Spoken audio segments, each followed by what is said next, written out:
What you thought you knew about yourself was about to change. You already sense something different in the way truly powerful women move through the world, don't you?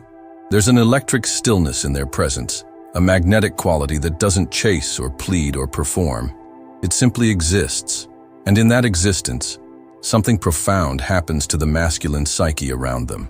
Carl Jung understood this phenomenon deeply when he explored the archetypal dynamics between the conscious ego and the unconscious shadow, particularly how the feminine archetype, when fully embodied, creates a mirror so clear that it reveals every crack in a man's constructed identity.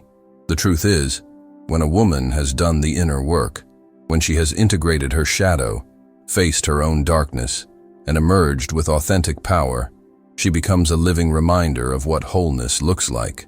And for men who have built their entire sense of self on external validation, performance, and the need to be needed, this encounter can feel like standing naked before a cosmic mirror. The very gestures that come naturally to her integrated feminine essence become inadvertent challenges to his fragmented masculine ego. Before we dive deeper into this psychological landscape, there's something beautiful happening here that I want you to be part of.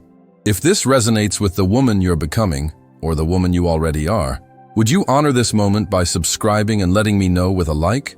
Not because you should, but because transformation shared is transformation multiplied, and your engagement tells me you're ready for the kind of truth that changes everything.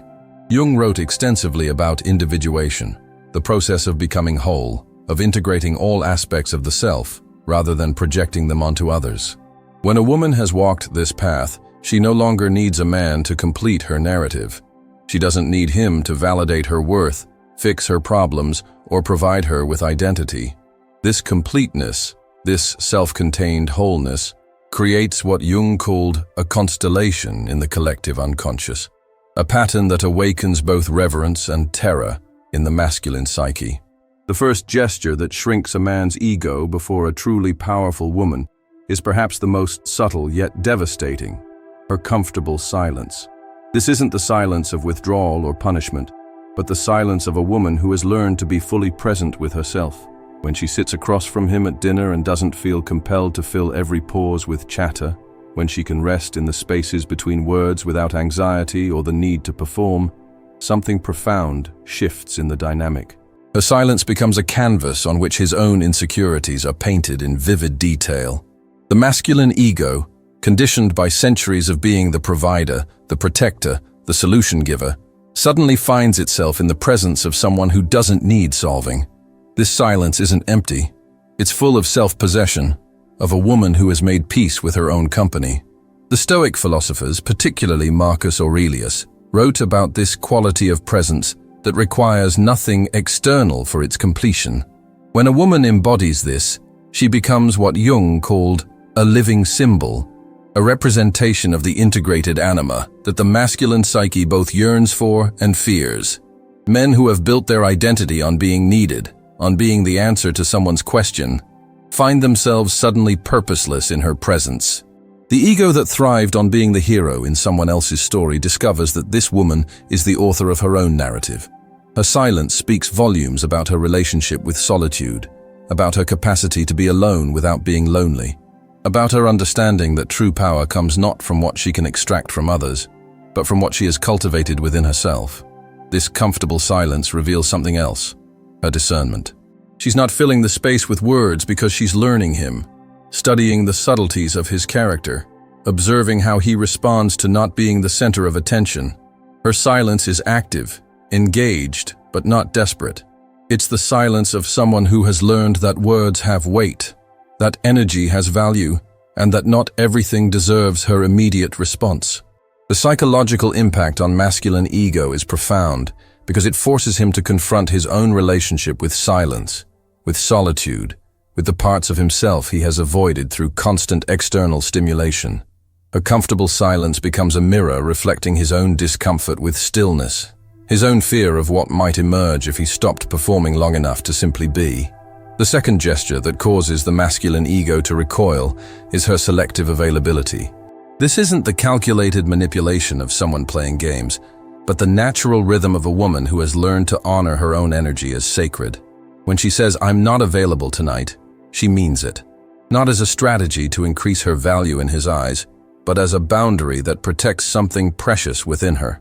This selective availability emerges from what Jung called the transcendent function, the ability to hold tension between opposites without collapsing into either extreme.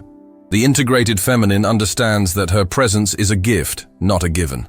She has learned through shadow work that saying yes to everything is really saying no to herself. This selective availability manifests in the way she doesn't immediately respond to every text, not because she's counting hours to seem mysterious, but because she's living a life rich enough to warrant her full attention. When she's with friends, she's fully with them. When she's creating, she's absorbed in creation. When she's resting, she guards that rest like a temple guardian protects sacred ground. This behavior triggers something primal in the masculine psyche that has been conditioned to expect constant access, immediate gratification, and the ego-soothing reassurance of always being a priority. The man who has built his sense of worth on being indispensable suddenly finds himself encountering someone who is completely dispensable to herself. She doesn't need him to complete her evening, validate her choices, or fill her time. Her selective availability becomes a mirror, showing him his own relationship with boundaries, his own capacity to be alone, his own ability to generate internal satisfaction. The psychological impact deepens because her selective availability isn't defensive, it's creative. She's not protecting herself from him, she's protecting her energy for the life she's building. This distinction is crucial because it reveals the difference between fear-based boundaries and love-based boundaries. The woman who has integrated her shadow knows that every yes to something mediocre is a no to something magnificent. Her selective availability becomes a living demonstration of what the Stoics called preferred indifference, the wisdom to know what deserves your energy and what doesn't. The third gesture that shrinks masculine ego is her emotional self-regulation. This woman has learned to feel her feelings without making them his responsibility. When she's angry, she doesn't need him to fix it. When she's sad, she doesn't need him to rescue her. When she's excited, she doesn't need him to validate her joy. This emotional self-regulation is perhaps the most threatening gesture to a masculine ego that has been trained to be the emotional manager, the mood fixer, the one who swoops in to solve feminine emotional chaos. But here's where Jung's understanding of the anima becomes crucial. When a woman has integrated her masculine aspect, her capacity for logic, structure, and emotional regulation, she no longer projects these qualities onto men. She becomes what Jung called a whole person, carrying both her receptive feminine energy and her directive masculine energy in balance. This wholeness creates what can only be described as emotional weather that doesn't need external management. The man encounters a woman who can hold space for her own emotional storms without making them his emergency. She feels deeply, perhaps more deeply than women who haven't done this work, but she feels with consciousness, with presence, with the understanding that emotions are information, not instructions. Her emotional self-regulation isn't numbness or suppression. It's the mature feminine capacity to be with what is without requiring external intervention. This triggers an identity crisis in men who have built their masculine worth on being emotional rescuers, on being needed in the midst of feminine chaos. Suddenly, they're in the presence of someone who has learned to be her own emotional anchor, her own storm shelter, her own safe harbor. The ego that thrived on being necessary finds itself confronting someone who is sufficient unto herself, and this sufficiency reveals his own emotional dependencies, his own need to be needed, his own inability to sit with his inner landscape without external validation. The fourth gesture emerges from what Jung called the wisdom of the ages, her discerning silence about his potential.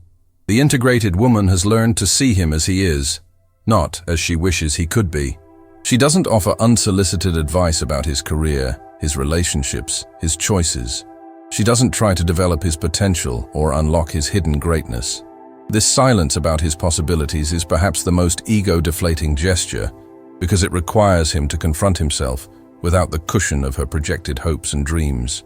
This woman has learned one of the most profound lessons of psychological maturity. You cannot love someone into their potential. She has done enough shadow work to understand that every attempt to help him become better is really a projection of her own need to feel useful, needed, or powerful. Her discerning silence about his potential comes from a place of radical acceptance. She sees him clearly, without the distorting lens of what she thinks he could become. The masculine ego, accustomed to women who see them as projects to be improved, suddenly encounters someone who accepts them exactly as they are, while simultaneously requiring nothing from them. This acceptance without investment creates a psychological paradox that the ego cannot easily resolve. She doesn't criticize his choices, but she also doesn't celebrate them if they don't align with her values. She simply observes without the need to change or fix or improve. This silence about his potential forces him to confront his own relationship with growth, with change, with the gap between who he is and who he pretends to be. The woman who has integrated her shadow knows that real transformation only happens from within, that her role is not to be his catalyst, but to be so fully herself that he's inspired to examine his own authenticity. Her discerning silence becomes a mirror reflecting his own self-abandonment, his own disconnection from his true nature. The psychological impact is profound because it removes the familiar dynamic where feminine energy is invested in masculine potential. Instead, she presents him with something far more challenging, complete acceptance paired with complete detachment from outcome. She loves him as he is while simultaneously being completely willing to walk away if who he is doesn't align with who she's becoming. The fifth, and perhaps most ego-shattering gesture, is her natural abundance mentality. This woman has learned that there is no scarcity in the universe except the scarcity we create through our own limitations. She doesn't operate from a place of, there aren't enough good men, or I better hold on to this one. Instead, she moves through the world with what Jung called the wisdom of the ages, the understanding that life is abundant, that opportunities are infinite, that love is not a limited resource requiring hoarding. This abundance mentality manifests in subtle ways that completely destabilize masculine ego. She doesn't get jealous when other women are around because she understands that her worth isn't determined by comparison. She doesn't cling to relationships that aren't serving her because she trusts that something better aligned with her growth is always available. She doesn't make him her only source of masculine energy because she has cultivated relationships with other men who honor her in different ways. The man who has built his sense of worth on being irreplaceable suddenly finds himself in the presence of someone who sees him as wonderful but not necessary. Her abundance mentality reveals his own scarcity programming, his need to be the only one, the special one, the one she can't live without. But the integrated feminine has learned that making anyone irreplaceable is really making herself powerless. This abundance mentality extends to how she handles conflict, disappointment, and the inevitable challenges that arise in any relationship. She doesn't fight to hold on to something that wants to leave because she understands that forcing anything violates the natural flow of life. She doesn't make his moods, his choices, or his growth her responsibility because she's too busy tending to her own garden to manage his. The psychological impact on masculine ego is devastating because it forces him to confront his own relationship with abundance, his own capacity to trust life's flow, his own ability to be valuable without being indispensable. Her natural abundance mentality becomes a living demonstration of what the Stoics called preferred indifference, the wisdom to hold things lightly while engaging fully. As we've explored these 5 gestures, what emerges is a portrait of the integrated feminine, a woman who has done the deep work of individuation, who has faced her shadow, integrated her masculine aspects, and emerged as what Jung called a whole person. These gestures aren't strategies or manipulations. They're the natural expressions of someone who has learned to love herself so completely that she no longer needs external validation to feel worthy. The truly powerful woman understands that her power lies not in what she can extract from others, but in what she has cultivated within herself. She has learned the difference between being alone and being lonely, between boundaries and walls, between acceptance and resignation. She moves through the world with the quiet confidence of someone who has made peace with her own company and discovered that solitude is not something to be feared, but something to be treasured.